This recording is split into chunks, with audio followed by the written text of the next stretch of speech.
ছোৱালীজনী ডিচেম্বৰত বিয়া আছিলে।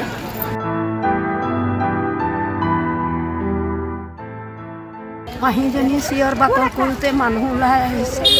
ওলাওঁতে আৰু তাক গচকি একদম পেট চেট ফালি পেলাই আৰু এনেকৈ বেয়া অৱস্থা কৰিছোঁ। ছোৱালীজনীক চাই ক'ব নোৱাৰিছোঁ।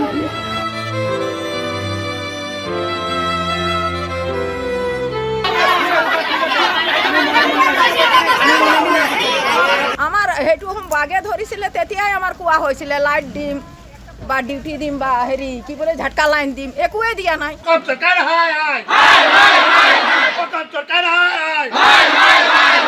আমাৰতো মানুহ খালে বাঘে।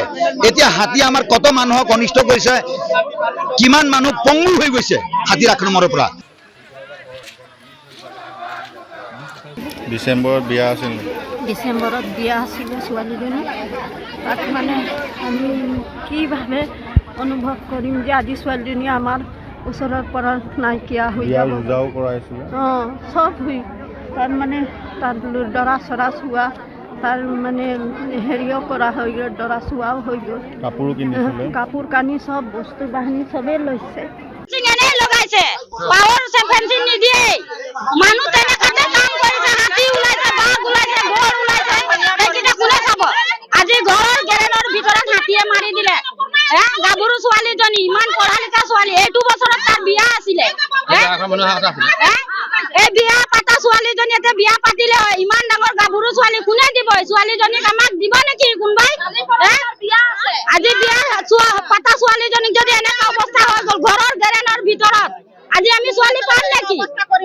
পৰস্পৰ এটাও গাত নাথাকে, দিনতো নাই ৰাতিও নাই। গড় ওলালে এবাৰ যায় আহে, সেইটোৱে আৰু ঘৰৰ চিন্তা বহুত কৰে। ঘৰৰহে চিন্তা কৰে আৰু মানুহ চিন্তা নকৰে, মানুহ মৰি যায়।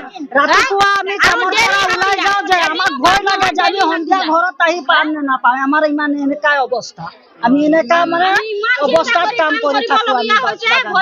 অসমৰ ৰাইজে গম পাইছে যে কলিয়াবৰ অঞ্চলৰ উত্তৰ গুপ্তিৰা গাঁও পঞ্চায়তৰ বাঘৰ দ্বাৰা কেইবাজনো মানুহৰ নিহত হৈছে আক্ৰমণৰ দ্বাৰা। আৰু হাতীৰটো কথাটো ক'বই নালাগে, হাতীয়ে আমাৰ কিমান জনৰ মানুহক মাৰিলে তাৰ কোনো ক্ষতিপূৰণ আজিলৈকে পোৱা নাই। আমি বাৰম্বাৰ ফৰেষ্ট ডিপাৰ্টমেণ্টৰ লগত আলোচনা বিলোচনা কৰি আছো, আপত্তি জনাই আছো। সিদিনাখন ফৰেষ্ট মিনিষ্টাৰ চন্দ্ৰমোহন পাটোৱাৰী আৰু আমাৰ স্থানীয় বিধায়ক তথা মন্ত্ৰী কেশৱ মহন্ত ডাঙৰীয়া আমাৰ কলিয়াবৰ সমজিলা কাৰ্যালয়ত আমি আলোচনা কৰিছিলো। আৰু চন্দ্ৰমোহন পাটোৱাৰী আমাক প্ৰতিশ্ৰুতি দিছিলে যে আমি আলোচনা কৰিছো আৰু আমি দায়িত্ব দিছো ফৰেষ্ট ডিপাৰ্টমেণ্টক, আজিৰ পৰা আপোনালোকৰ কোনো বাধা বিঘিনি নহ'ব, কোনো অনিষ্ট নহ'ব বুলি কথা দিছিলে। কিন্তু তেওঁৰ কথা ফুটুকাৰ ফেনত পৰিণত হ'ল। এইকাৰণে পৰিণত হ'ল যে আকৌ বাঘ ওলাই পেলাই সিদিনাখন আমাৰ এজন গৰু ৰক্ষাক খেদিছিলে, কিন্তু দুৰ্ভাগ্য তেওঁক নাপাই পেলাই এটা গৰু পোৱালীক ভক্ষণ কৰিলে। এতিয়া আমাৰতো মানুহ খালে বাঘে। এতিয়া হাতী আমাৰ কত মানুহক অনিষ্ট কৰিছে, কিমান মানুহ পংগু হৈ গৈছে হাতীৰ আক্ৰমণৰ পৰা, আৰু কেইবাজন হাতীৰ পৰা আমাৰ মানুহ নিহত হৈছে। আকৌ আমাৰ হাতী যোৱাকালি যি গাভৰু ছোৱালী, 28 বছৰীয়া ছোৱালী, তেওঁৰ বিয়া ঠিক হৈছিলে। আজি দৰা ঘৰৰ মানুহ আহি কথা পাতিবলগীয়া আছিল সেই ঘৰখনত। দুৰ্ভাগ্য, একমাত্ৰ ফৰেষ্ট ডিপাৰ্টমেণ্টৰ আৰু অৱহেলাত আজি সেই ছোৱালীজনী নিহত হ'বলগীয়া হ'ল হাতীৰ আক্ৰমণৰ দ্বাৰা। দুখ লগিলে শিক্ষা দীক্ষা কৰা ছোৱালী, তেওঁ জীৱনখন বিয়া হৈ এখন সংসাৰ পাতিলেহেঁতেন, সেই সংসাৰ পাতাৰ আগতেই তেওঁ আজি ভগৱানৰ প্ৰিয় হৈ গ'ল। ভাবকচোন, অসমবাসী ৰাইজক মই পুনৰ ক'ব বিচাৰিছো, ফৰেষ্ট ডিপাৰ্টমেণ্টক মই সকীয়াই দিব বিচাৰিছো যে আপোনালোকৰ এনেকে এই মানে কথা কৈ চলিহা তেনেকে নচলিব। যি পাৱাৰ ফেঞ্চিং দিয়া হৈছে, সেই পাৱাৰ ফেঞ্চিং জংঘলত পৰিণত হৈছে। আমি সোধাত কৈছে বোলে আমি পঞ্চায়তক দায়িত্ব দিছো, পঞ্চায়তে কামবিলাক কৰা নাই। আমি পঞ্চায়তৰ লগত যোগাযোগ কৰিছো, পঞ্চায়তে কৈছে আমি গোটেই পাৱাৰ ফেঞ্চিং পৰিষ্কাৰ কৰি দিছো, ফৰেষ্ট ডিপাৰ্টমেণ্টে লাইন দিয়া নাই।